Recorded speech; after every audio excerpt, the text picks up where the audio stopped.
My name is Talman Lokash. I served 25 years in Cyber Command, rose to the rank of Lieutenant Colonel, and spent most of my adult life navigating digital battlefields that no one ever saw. I've decoded terrorist networks, shut down foreign intelligence breaches, and testified in classified hearings before senators who couldn't pronounce half the acronyms I lived with daily. But none of that prepared me for what it felt like to stand on the sidewalk outside the house my grandfather built and be treated like a trespasser. It was late September.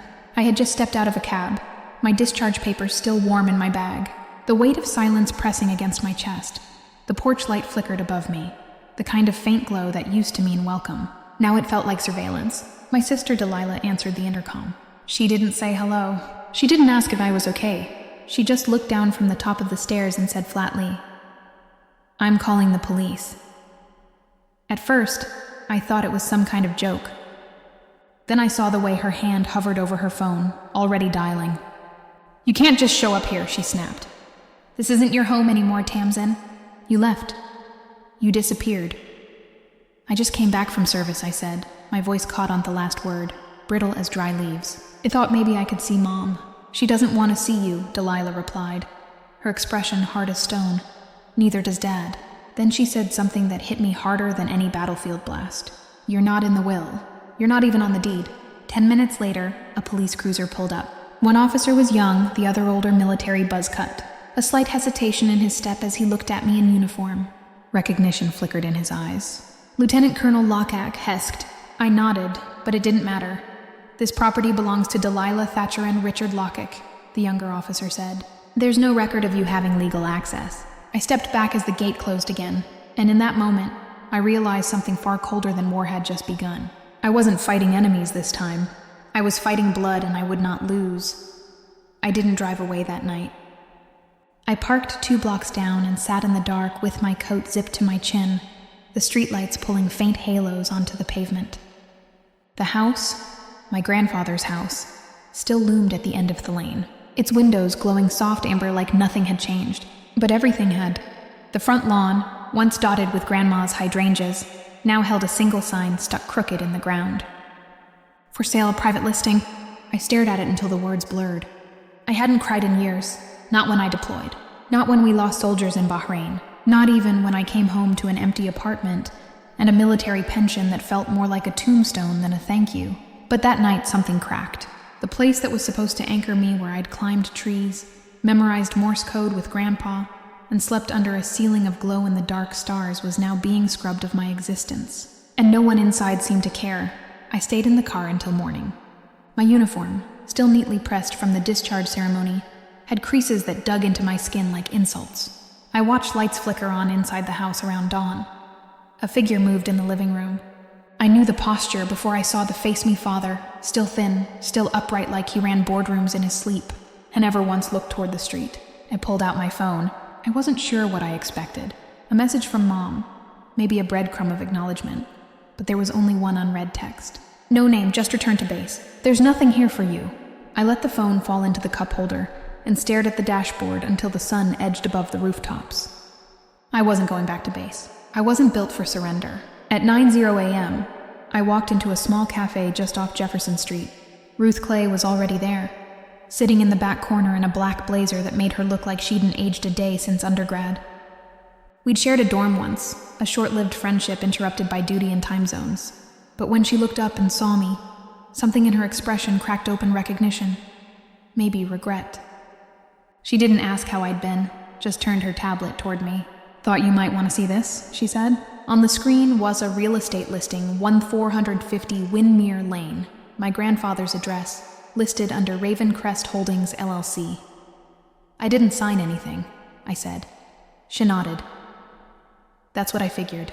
She tapped again, revealing a property transfer filed 3 months ago. My name, Tamsin Locke, appeared on the seller line. "That's not my signature." "No," she said quietly, "it's not. But we're going to prove that." And just like that, my battle had a shape. A war not on foreign soil, but buried deep in family lies, forged ink, and one stolen home. And I was ready to fight. We sat in silence for a few minutes, the hum of the cafe soft against the clatter of coffee cups. Ruth had already pulled up 6 documents, property transfers, notary stamps, filing records. She moved like a lawyer who'd done this before. I, on the other hand, felt like I was learning a new language, one that used betrayal as punctuation. This notary, she said, tapping the corner of the screen, was suspended last year for falsifying DMV affidavit. Same signature shows up on your deed transfer. My jaw clenched. So, they didn't just steal the house. They planned this. They did more than plan it, Ruth said, flipping to another file. They moved fast and they made it look clean. I shook my head. Delilah said I wasn't on the deed, that I'd been cut out of the will. Ruth looked at me carefully. Your grandfather left the house to you, didn't he? I nodded. He told me in person. Said it out loud the day before he died. But I never got to see the paperwork.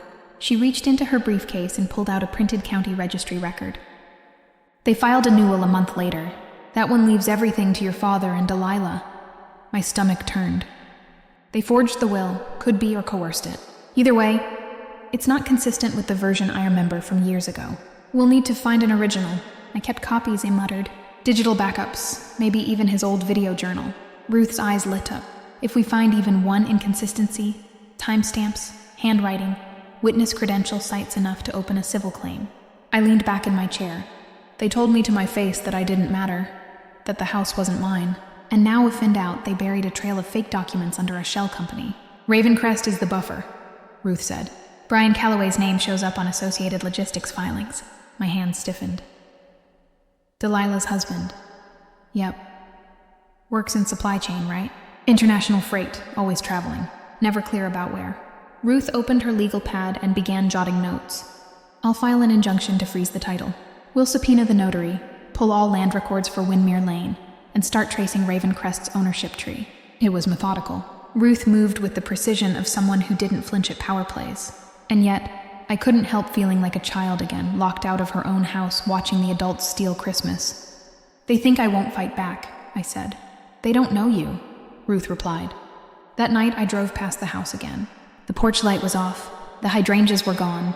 The place looked polished and wrong-like. Someone had tried to erase the memory of a life and missed only the ghost in the sidewalk cracks. They took my home on paper, but I had a pen too, and I was going to write myself back in. The next morning, Ruth called me early. Her voice was calm, but there was tension beneath it. I pulled the utility records for the house, she said. Power spikes like industrial refrigeration? Sustained load for what? I asked. That's the thing, she said. There are no permits filed, no business license, no renovations on record. But someone's definitely running equipment that shouldn't be in a residential basement. The silence between us sharpened. I knew that kind of vague, shadow-powerful quiet, and always hiding in plain sight. I need to see it myself, I said. I figured you'd say that. Be careful, Tamsin. That evening, I parked 2 blocks from the house again. Windows cracked, just enough to feel the fall air bite my skin. I had no plan, just instinct. Around 10:45, a man appeared across the street. Mid-40s, baseball cap pulled low, jacket zipped tight. He didn't look at me, just leaned casually against a lamppost. When he walked away, I noticed something wedged under my windshield wiper. A plain piece of paper, no envelope, 1 line, all caps. If you're really Tamsin, meet me at Alley 9, 11 p.m. Come alone. I hesitated for less than a second. The alley behind Windmere Lane was barely lit. Chain link fences, old recycling bins, and the faint smell of oil and dust. He was already waiting. Weathered face, mechanic's hands. A Marine Corps tattoo faded on his forearm. I knew your grandfather, he said before I could speak. Name's Ethan. I fix cars at McCrae down the road. I've lived here long enough to know when something ain't right. I stared at him, not trusting easily. What did you see? They say you're unstable. That you've got issues from combat. That's what your sister tells the neighbors. I didn't flinch, let them talk. But I've seen men come at night. He said, vans, no plates, always black. They back into the alley, unload crates, real quiet, always the same guy watching. Real tall, wears gloves, never speaks. He paused. Your sister's husband, Brian. He's there every time. The tightness in my chest grew heavier. Did you see what they brought in? Couldn't get close, but it ain't furniture. Boxes get locked inside that basement door, and then power use jumps through the roof. I slipped a small audio recorder from my coat pocket and held it tight. I need to see it myself. That's not smart, he warned. These aren't folks who care about laws. I don't care if they care, I said. That night, I dressed in black, clipped a camera to my collar, and returned to the alley alone. I stayed low, using the half-burned fence for cover. At 12:03 a.m., I heard the first low engine growl. 2 black trucks rolled in, lights off. 4 men climbed out. One of them was Brian. He moved with confidence, gesturing toward the back entrance like he owned it. I recorded everything. Their movements, their faces, the timestamps. Then Brian stepped into the warehouse and I followed. I couldn't get close enough to see inside, but I found a vent with a clear audio path. I slipped the recorder inside and waited. Voices filtered through the metal. The officer finds out. No warning. Sever the tie. It stopped breathing. That voice, I knew it. Southern cadence, gravel-lined, slow and deliberate. My father, he wasn't just complicit. He was leading it. I backed away, hand shaking around their recorder. I didn't cry. I didn't scream. I didn't run. I did what I'd been trained to do. I documented. I cataloged. I disappeared into the shadows because now I had proof. And the war had a voice his. By morning, the recorder was gone. I had returned to the alley just after sunrise, hoping to retrieve it before anyone noticed. But the vent was cleano device. No trace I had ever been there. That told me 2 things. They knew I was watching and they were watching back. An hour later, I got the message. No name, no greeting. You're playing with fire. I have your military psych file. Want to see what it says about you? I stared at the screen, breath frozen, heart hammering. Whoever sent it had access to restricted archives, and they wanted me rattled. But they underestimated what kind of soldier I was. I didn't delete the message. I forwarded Ida Ruth and to Isaac Ng, a cybersecurity analyst I'd served with during a joint task force in Ramstein. We hadn't spoken in 2 years, but he replied in 6 minutes. Pull everything. Start building the chain. Don't wait. That night, my apartment turned into a war room. I powered up 2 laptops, a backup server, and 3 encrypted drives. The documents I'd stored over the years, copies of emails, scans of property files, encrypted call logs were no longer sentimental scraps. They were ammunition. Then came the moment I'd been waiting for. A contact pinged in. Kayla, a digital forensics expert Ruth had on standby, joined our private Zoom call. No face, voice modulated. She specialized in scrubbing the lies others left behind. I got your data packet, she said. Nice encryption. Let's see what the liars missed. She dove into IP logs, metadata chains, financial timestamps. Isaac traced shell company transactions. Within hours, they had a map Raven Crest, Brian's logistics firm, Delilah's personal account, and a series of midnight wire transfers that stank of laundering. Then Isaac froze. Wait, this signature on the leasing contract. It's your father's. He authorized warehouse storage under Ravencrest. I leaned back. The air sucked from the room. He hadn't just known. He signed off on all of it. I'm filing an injunction, Ruth said. Forgery, fraud, and conspiracy to commit federal contract abuse. We go to court now. I stared at the screen where my father's name sat under the words, Land Use Supervisor. They stole my house. Now I would take back the ground they stood on, one paper at a time. 2 days later, we walked straight through the front gates. No more circling the block. No more hiding in shadows. Ruth and I pulled into the driveway of the house my grandfather left me. The house they'd stolen with forged signatures and offshore money. The Lexus was there. So was Brian's black FOA perfect mourning for truth. I wore my uniform. Not because I needed to, because they needed to see it. Ruth straightened her jacket and handed me the envelope.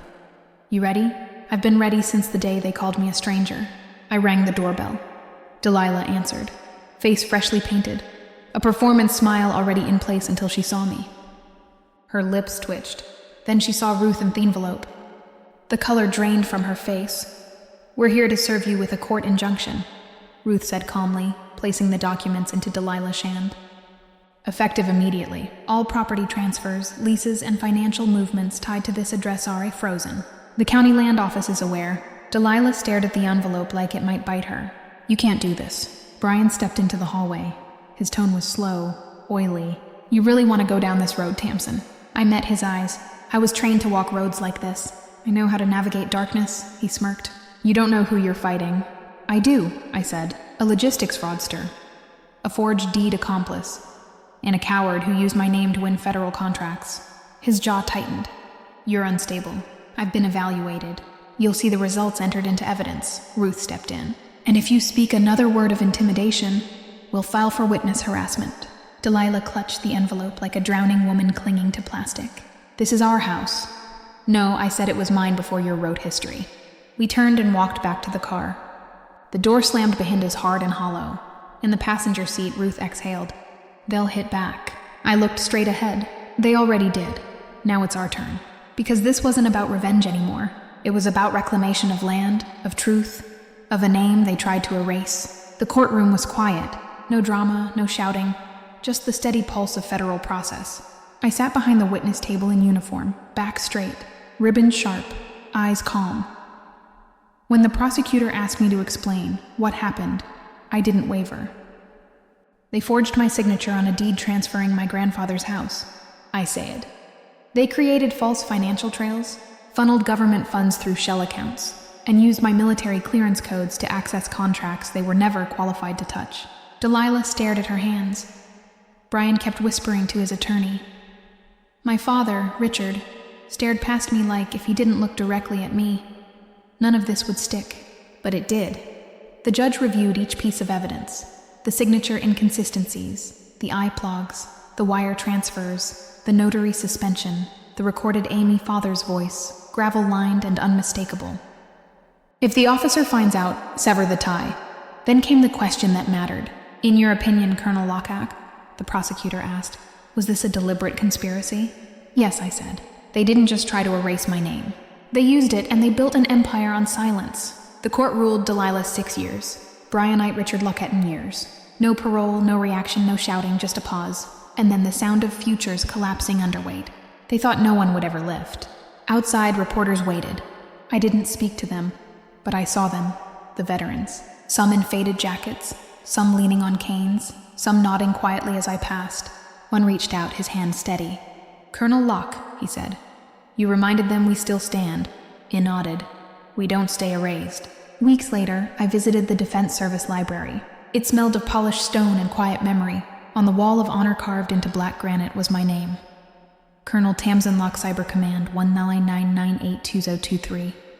No one could take that from me. Not my father. Not Delilah. Not anyone who tried to make me forget what I stood for. I stood for truth, not vengeance. I walked out of the courtroom not with their house, not with their money, but with my name, my honor, and the kind of justice that doesn't come with noise. It comes with clarity. And in that silence, I stood unshaken.